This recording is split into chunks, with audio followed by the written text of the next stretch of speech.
All right, guys, hopefully you checked out part one of this video. If you didn't, there's going to be a link up somewhere up here at the top. If you want to check out part one, the first half of this, click that. It'll take you to it. Don't forget also giving away X-Men 1. Should be getting real close by the time this video comes out, so getting last chances to enter for this. Just leave a comment below. You're automatically entered to win. I'll draw off a winner when we get to 2,500 subscribers, and I'll send it a new one. We're going to get in this next group of books. These books are a little better than the last group. There's some really good books in this group, so we're just gonna go through them one by one. No video is complete without some X-Men. So first up, this is X-Men 210. This book needs a press for sure. We'll probably go to CGC. This is the first cameo of the Marauders. There's a couple books here that run all together. So that was 210 and 211. This is the first full Marauders, and also the anniversary edition with the, all the characters on the border. A lot of people collect just these anniversary editions. This is definitely going to get pressed and go to CGC. This is a potential 9/8 book. And I don't have it in 9/8, but it's pretty desirable in a 9/8 as well, because like I said, a lot of people collect the anniversary borders. Next one, continuing on this run here. Well, this is the first Wolverine Sabretooth battle. This is 212, X-Men 212. Also press and send to CGC book. I also think this is a 9/8 candidate. This is as clean of a book as I've seen from the mid 80s. I think it would get a 9/8 even if I didn't press and clean it. It's that solid. It's a really good shaped book. And then the last of the X-Men books. This is X-Men 213 classic cover. Another press and CGC book for me. What a lot of people don't know also, this is the first cameo appearance of Mr. Sinister. So the first full appearance of Mr. Sinister is in 221. But he makes a small cameo in this. This is again, a press and clean book, CGC. Again, I think this book would probably get a 9/8 without a press or a clean, but just to be safe, I'm going to press and clean it, because I'd hate to send it and miss something, and it'd be a 9/6. All right, next couple of books we got are some Silver Age, some pretty big books. First book up is Avengers number 6. This is the first Baron Zemo. It's hard to tell like how nice this book is because the bag's pretty crappy. I should have put it in a different bag. But this is the first Baron Zemo. This is probably 7.5 plus as far as grade. I wouldn't be surprised if it got an 8.0. It's got a lot of dirt on it, which will clean up well. It does not have any color breaking spine ticks. It has some spine ticks that I'm pretty sure I can get out with a press. So I'm going to say this is 7.0, 7.5 range. Avengers 6, first Baron Zemo. I think it came out in 64. So pretty old book. Next up, this is Avengers 7. Not really a big key. For a single digit Marvel Silver Age book, this is probably one of the least desirable books of that time. But it's still not a bad book to have. It's still probably 7.0-ish. So it is the first Rick Jones as Bucky. But other than that, no real key to it. It's just a good copy. We've talked about this book. I've had a couple of these in lately. Avengers number 8. This is the first Kang. First Kang the Conqueror, the original Kang, whatever you want to call him. So this book, like we said before, this lost a lot because of the Jonathan Majors thing, but still a major Avengers key. This book will go up in value. It is a buy now book if you can get it. Again, I'm going to say this is probably in the 7.5 range. It's a little dirty. A good cleaning will make it look brand new. No real color breaking spine ticks, no tears, no big obvious creases. So a pretty solid book. I'm excited to kind of get that one sent out and see what it gets. All right, last of the Avengers books. So this is also one we've seen lately. This is number 9, first Wonder Man. There is a HBO Max, I think, show coming out with Wonder Man. It's got the same guy that was in The Watchmen, the TV show. I can't remember his name. This is his first appearance.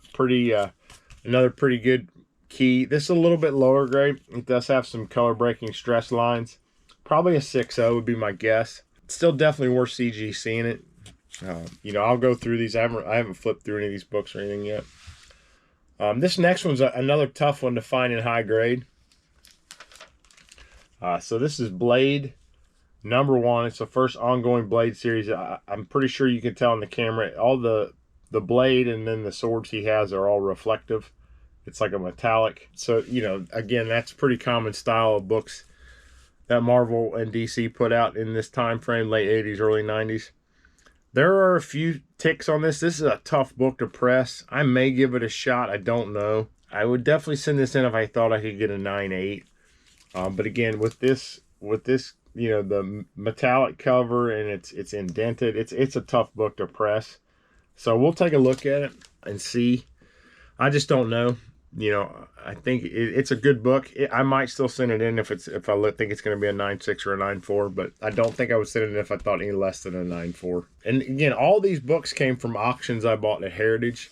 You know, they're all different. I think there was 6 different lots of books I bought. Like from the last video, if you saw the foreign versions, those 3 foreign version books were one lot, and then the Avengers books were a lot.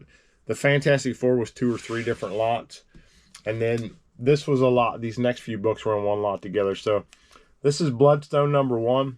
This is the first Elsa Bloodstone. If you watched the Werewolf by Night show on HBO Max, she made her appearance in that. Pretty cool, like Disney style artwork on the cover. It's a good looking cover. It really is. I think it's probably a 9.4. Unfortunately, I might be able to get a little bit more out of it and get it to a 9.6. I don't think it's a 9.8 book.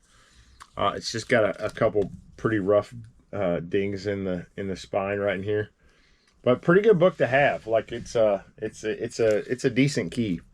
I think it came out in like 2001.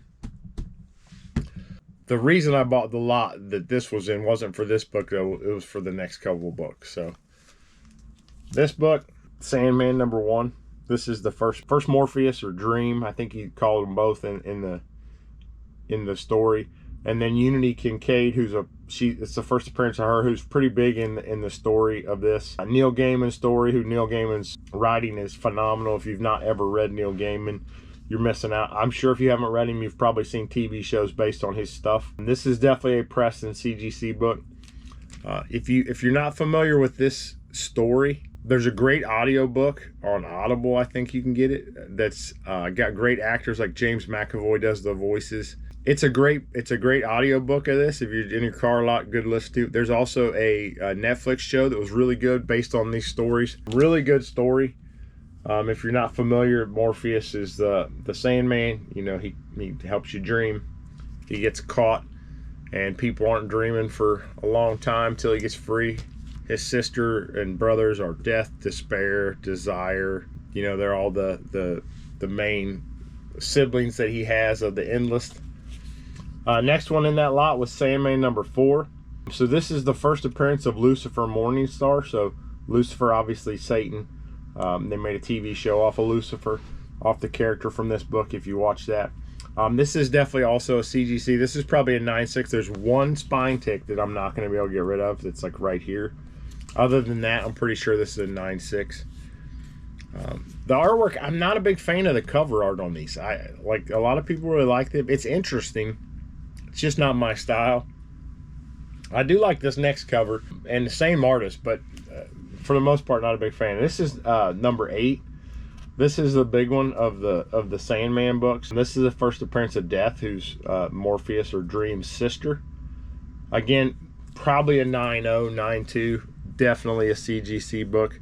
Every time I see these books, they're never in great shape. So I've never been able to pick one up that's like a potential high grade candidate. But yeah, 1, 4, 8, 10. Those are the books you want from the Sandman. We had 1, 4, and 8, and then we also have 10. So again, if you've ever, if you know the story, this is the first appearance of the Corinthian, who's like the main antagonist. Great character, great, interesting story. It's also the first appearance of Death's siblings, Desire and Despair.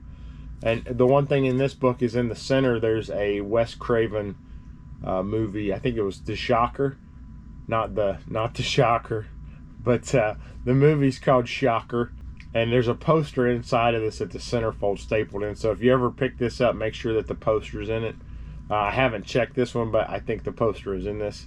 I'll look at it real good. Obviously, if the poster's not there, I'm not going to send it, but I'll check it out. I think the poster's there.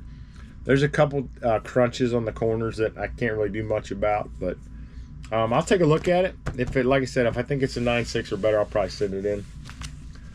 All right, next book up. We're winding down.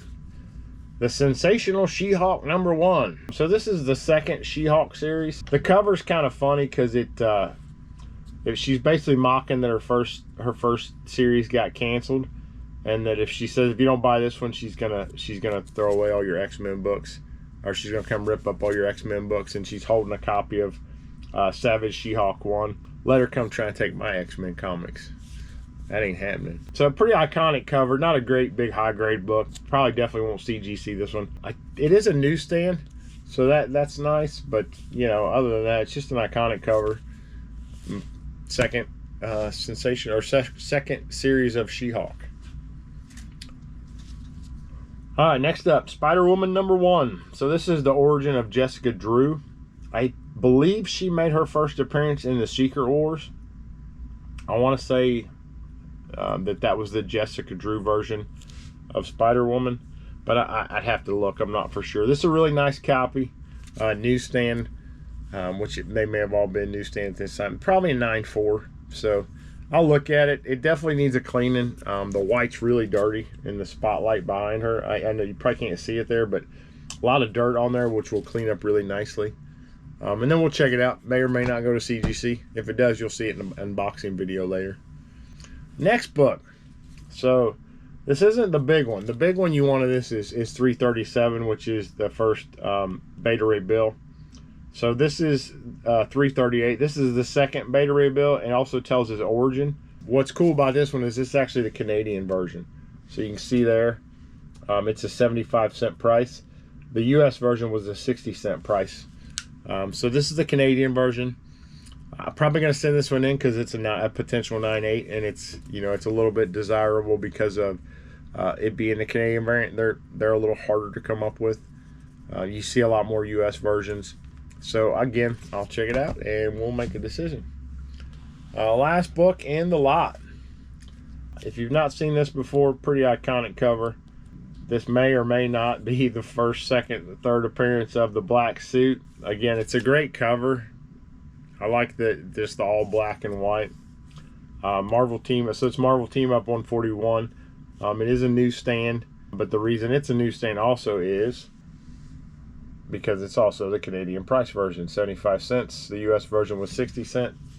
So I think this came out, the publication release date was February of '84, and Amazing Spider-Man 252 was January of '84, but I think it actually ended up releasing a little bit before Amazing Spider-Man 252. So it's kind of like in the story, 252 is definitely the first appearance of the black suit. But when you could buy the book, this book was available to buy before 252. And it's pretty much considered the second appearance of the black suit. So there's pretty much a consensus that this is the second appearance, not the first. It doesn't demand the same kind of price as Amazing Spider-Man 252, but this is a really nice copy. It may get a 9.6 just because of a little crunch down in this corner, but other than that, it's definitely a 9.8 candidate. They may count that as binder tears. I don't know. It's pretty close. Again, it's a Canadian version, so it's a little bit more rare. And a really clean book. And honestly, it's one of the... I've had a lot of books in my life that I've bought, sold, and otherwise. I've never owned this book. I've never had any version of Marvel Team Up 141, which is it's kind of odd because it's a pretty inexpensive key. You can pick this up usually at a convention or a local comic book shop raw for 30 or 40 bucks. This one will probably be a little more because it's a Canadian version. So I hope you guys enjoyed the two videos. I got a ton of stuff at CGC right now. Thanks again for watching, guys. Hope you all enjoyed it, and we'll see you guys next time.